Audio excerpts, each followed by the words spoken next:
Hi everyone, in front of me I've got HONOR Magic6 Pro, and let me share with you how to enable the night light or eye comfort mode. So let's start with the customization. We have to open the settings and here find the display and brightness. Let's tap on it. Now let's scroll and find eye comfort and sleep. Let's tap on it, and here we've got some modes, I would say. So we can set the circadian night display, which will automatically adjust the screen color temperature based on your body rhythm to help prepare a better night's sleep. So if you want to, you can turn it on just by tapping on the switcher. However, let me focus on the eye comfort. We can either enable it all day just by tapping on the switcher, and you can see that the screen turns a little bit yellowish or amber. It is in order to filter the blue light.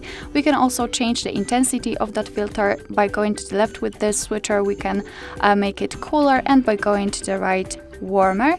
It's up to you.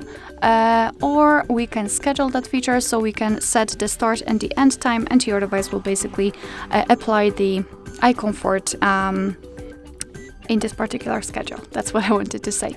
So this is the whole customization, and if you want to have much faster access to it, simply unroll the top bar.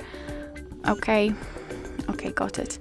And here we have to find the icon for the eye comfort mode, which is right here. So let's simply tap on it to quickly turn it on and tap on it again to disable it. Alright, so that will be all. Thank you so much for watching. I hope that this video was helpful, and if it was, please hit the subscribe button and leave the thumbs up.